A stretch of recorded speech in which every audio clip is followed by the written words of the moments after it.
এই মুহূর্তে আমেরিকার প্রেসিডেন্ট নিজেই বলছেন, আমরা যদি এই নির্বাচন না জিতি তাহলে আমাদের খেলা শেষ হতে পারে। এটা কোনো সিনেমার সংলাপ নয়, এই কথাটা বলেছেন ট্রাম্প নিজে। আজ প্রশ্নটা শুধু এটুকু নয় যে ট্রাম্প ক্ষমতায় থাকবেন কিনা, আসল প্রশ্ন হলো তিনি কি সত্যিই প্রেসিডেন্ট পদ হারিয়ে জেলে যেতে পারেন। শুনতে অবাক লাগছে তাই না, কিন্তু আমেরিকার সংবিধান ঠিক এই পথটাই খুলে রেখেছে। কারণ যখন একজন প্রেসিডেন্ট নিজের ক্ষমতার সীমা বারবার করে লঙ্ঘন করেন, যখন কংগ্রেসকে বাইপাস করে যুদ্ধের নির্দেশ দেন, যখন দেশের অর্থনীতি অস্থির হয়ে ওঠে আর আন্তর্জাতিক সম্পর্ক ভেঙে পড়ে, তখন প্রশ্ন ওঠে এই মানুষটা কি ক্ষমতায় থাকার যোগ্য। আজ আমেরিকা ভেতর থেকে সম্পূর্ণভাবে জ্বলছে। মূল্যস্ফীতি আকাশ ছুঁয়েছে, জীবনযাত্রার খরচ সহ্য করা যাচ্ছে না, রাস্তায় রাস্তায় বিক্ষোভ, রাজ্য বনাম ফেডারেল সরকারের সংঘাত লেগেই রয়েছে। এই পরিস্থিতিতে আসছে মিড টার্ম নির্বাচন, আর ইতিহাস বলছে মিড টার্ম মানেই ক্ষমতাসীন প্রেসিডেন্টের জন্য সবচেয়ে বড় বিপদ। তাই আজকে আমরা বুঝব ইমপিচমেন্ট আসলে কি, কিভাবে একজন মার্কিন প্রেসিডেন্টকে সরানো হয়, আর কেন 2026 সাল ডোনাল্ড ট্রাম্পের জন্য সবচেয়ে ভয়ঙ্কর হতে চলেছে। সত্যি কি তিনি জেলে যেতে পারে? নমস্কার বন্ধুরা, আশা করি আপনারা সবাই ভালো আছেন। আজকে আমি আপনাদেরকে এমন একটা বিষয় নিয়ে কথা বলতে যাচ্ছি যেটা শুধু আমেরিকার শুধুমাত্র রাজনীতিই নয়, এটা গোটা বিশ্বের জন্যই ভীষণ গুরুত্বপূর্ণ একটা পয়েন্ট। আজকে যে কথাটা বলছি সেটা কিন্তু কোনো গুজব নয় এবং কোনো জল্পনা নয়। খোদ ডোনাল্ড ট্রাম্প নিজেই বলেছেন, যদি আমরা মিড টার্ম নির্বাচন না জিতি তাহলে আমাদের খেলা এখানেই শেষ হতে পারে। আপনারা ঠিকই শুনছেন, ডোনাল্ড ট্রাম্প নিজেই আশঙ্কা করছেন তিনি শুধু ক্ষমতা হারাবেন না, প্রয়োজনে তার জেলও হতে পারে। এখন প্রশ্ন হলো, একজন মার্কিন প্রেসিডেন্টকে কিভাবে জেলে পাঠানো যায়? সোজা কথা, ডাইরেক্ট জেল হয় না, আগে তাকে ক্ষমতা থেকে সরাতে হয়, আর এই প্রক্রিয়াটার নাম হচ্ছে ইমপিচমেন্ট। চলুন খুব সহজ ভাষায় পুরো বিষয়টা আমরা বোঝার চেষ্টা করি। আমেরিকার সরকার ব্যবস্থা হলো প্রেসিডেন্সিয়াল ফর্ম অফ গভর্নমেন্ট, মানে প্রেসিডেন্টই ক্ষমতার মূল কেন্দ্র। ভারতের মতো এখানে সংসদ সর্বোচ্চ নয়, প্রেসিডেন্টই হচ্ছে সবচেয়ে শক্তিশালী। তবুও আমেরিকার গণতন্ত্র এতটাই শক্তিশালী যে যদি প্রেসিডেন্ট সংবিধান ভাঙেন, ক্ষমতার অপব্যবহার করেন, তাহলে তাকেও সরানো যায়। আমেরিকায় মূলত দুটি বড় রাজনৈতিক দল রয়েছে, ডেমোক্র্যাটস আর রিপাবলিকানস। এখানে সংসদেরও দুটি কক্ষ আছে, একটা হাউস অফ রিপ্রেজেন্টেটিভস আর একটা সেনেট। হাউস অফ রিপ্রেজেন্টেটিভসে মোট 435 জন সদস্য আর সিনেটে 100 জন, কারণ 50টা রাজ্য, প্রত্যেক রাজ্য থেকে 2 জন করে সিনেটর। এখন আসি ইমপিচমেন্টের আসল খেলায়। প্রথম ধাপ, হাউস অফ রিপ্রেজেন্টেটিভসের যে কোনো একজন সদস্য বললেই যথেষ্ট, এই প্রেসিডেন্ট সংবিধান ভেঙেছে, ইমপিচমেন্ট দরকার। তারপর শুরু হয় তদন্ত, কমিটি বসে, প্রমাণ জোগাড় হয়, সাক্ষীদের ডাকা হয় এবং সব কিছু প্রমাণ খতিয়ে দেখা হয়। অভিযোগগুলো আলাদা আলাদা ব্যবহার করে লেখা হয়, আলাদা আলাদা ধারা প্রয়োগ করা হয়, যেমন ঘুষ নেওয়া, দেশদ্রোহিতার কাজ, ক্ষমতার অপব্যবহার এবং সংবিধান লঙ্ঘন করা। শেষে হাউস অফেতে ভোট হয়। 435 জনের মধ্যে যদি সাধারণ সংখ্যাগরিষ্ঠতা পাওয়া যায় তাহলে প্রেসিডেন্টকে ইমপিচড ঘোষণা করা হয়। এখানেই কিন্তু সব খেলা শেষ নয়, এখান থেকেই আসল যুদ্ধটা শুরু হয়। তৃতীয় ধাপে মামলাটা যায় সিনেটে। সিনেট তখন আদালতে পরিণত হয়। প্রেসিডেন্ট নিজেই অভিযুক্ত, তাই বিচার পর্ব পরিচালনা করেন আমেরিকার সুপ্রিম কোর্ট অফ জাস্টিস। প্রেসিডেন্টসের পক্ষে আইনজীবীরা সাফাই দেন, আর হাউস অফ রিপ্রেজেন্টেটিভস প্রসিকিউশনের কাজ শুরু হয়। পুরো ব্যাপারটা ঠিক একটা কোর্ট ট্রায়ালের মতো। আর চতুর্থ ধাপ, সিনেটে আবার ভোট হয়। এখানে কিন্তু সাধারণ সংখ্যাগরিষ্ঠতা চলবে না, দরকার 2/3 সংখ্যাগরিষ্ঠতা, মানে 100 জন সেনেটরের মধ্যে 66 জনকে বলতে হবে হ্যাঁ প্রেসিডেন্ট সত্যিই দোষী। যদি সেটা হয় তাহলে প্রেসিডেন্ট সঙ্গে সঙ্গে পদচ্যুত হবেন। এরপর সাধারণ আদালতে মামলা চলবে, জেল হতে পারে, এমনকি ভবিষ্যতে আর কোনো সরকারি পদে বসার অধিকারও থাকবে না, সম্পূর্ণ কেড়ে নেওয়া হবে। ডোনাল্ড ট্রাম্পকে 2019 সালে 2বার ইমপিচ করা হয়েছিল, কিন্তু 2বারই তিনি বেঁচে যান, কারণ সিনেটে 2/3 মেজরিটি ছিল না। বিল ক্লিন্টন বলুন, অ্যান্ড্রু জনসন বলুন, অনেকবারই ইমপিচ হয়েছেন কিন্তু কনভিক্ট হননি। কিন্তু এবার পরিস্থিতি সম্পূর্ণ আলাদা। এইবার অভিযোগ শুধু রাজনৈতিক নয়, এবার অভিযোগ সংবিধান লঙ্ঘনের।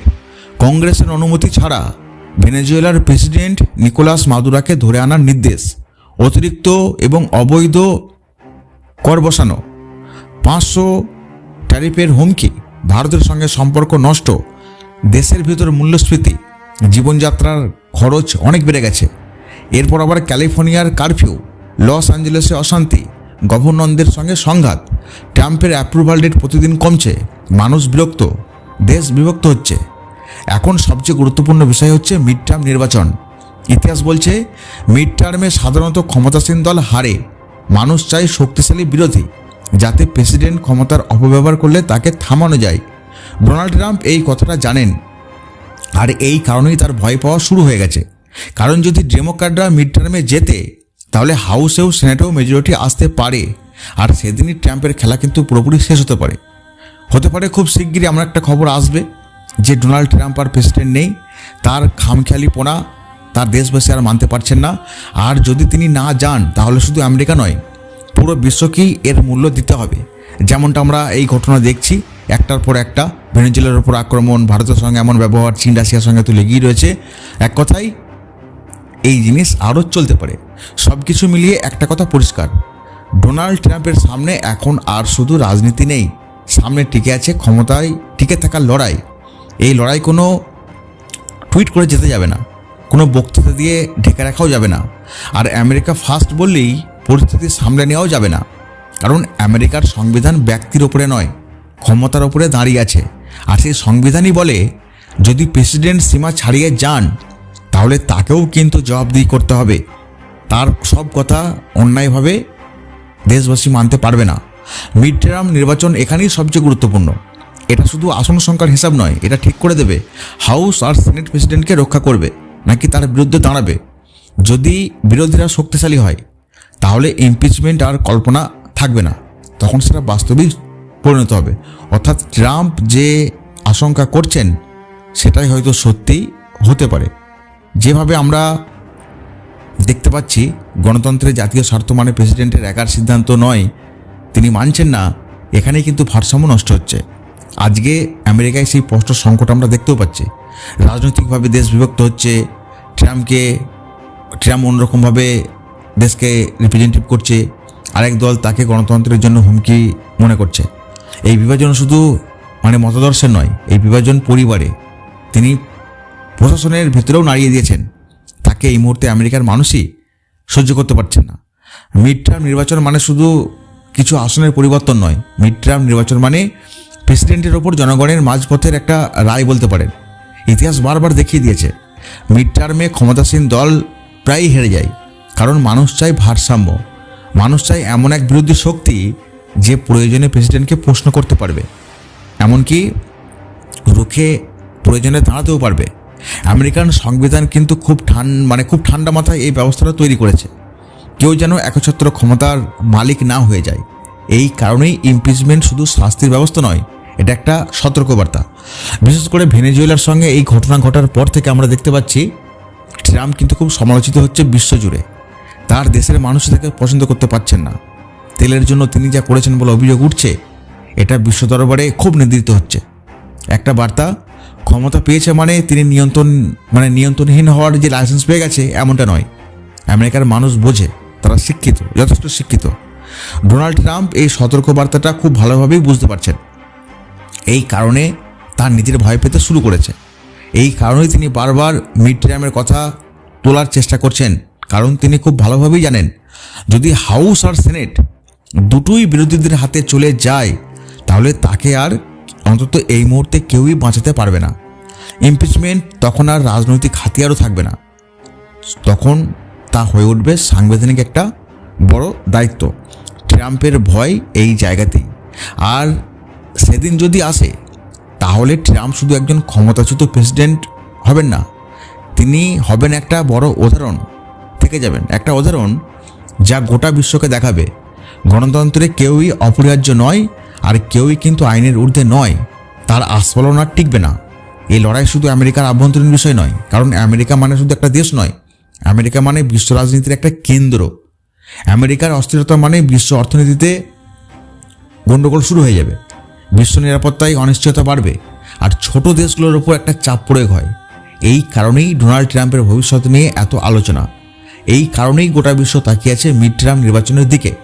শেষ পর্যন্ত প্রশ্নটা খুব সহজ, ক্ষমতা বড় না সংবিধান? দেখুন, ইতিহাস বলছে যখন এই দুইয়ের সংঘর্ষ হয়েছে দীর্ঘমেয়াদে জয়ী হয়েছে সংবিধানই। আর যদি আমেরিকা সেই পথেই হাঁটে তাহলে হয়তো অল্প সময়ের জন্য অশান্তি হবে, কিন্তু দীর্ঘমেয়াদে গণতন্ত্র বিরাট শক্তিশালী হয়ে যাবে। আর যদি সেই পথ থেকে সরে যায় তাহলে শুধু আমেরিকার হবে না, ক্ষতি হবে গোটা বিশ্বের। তাই এই মুহূর্তটা শুধু রাজনৈতিক নয়, এটা একটা আমেরিকাবাসীর নৈতিক পরীক্ষাও বটে। ডোনাল্ড ট্রাম্প থাকবেন না যাবেন এটা তো সময় ঠিক করে দেবে, আমরা সময় জানতে পারবো। কিন্তু এই সময় ঠিক করে দেবে কে? যে পরিস্থিতি ডোনাল্ড ট্রাম্প ঘটিয়ে দিয়েছেন গোটা বিশ্বে, আমেরিকা আসলে কি চাইছে? একজন নেতার ইচ্ছার অধীন রাষ্ট্র নাকি সংবিধানের নিয়মে চলা গণতন্ত্র? এই প্রশ্নের উত্তর আগামী দিনেই পাওয়া যাবে। আসলে সবাই এখন নীরব দর্শক হয়ে দেখছে আমেরিকার ওই ঘটনা ঘটার পর, মিড টার্মের পরে হয়তো ট্রাম্পই জেলে যাচ্ছেন আমরা দেখতে পাবো।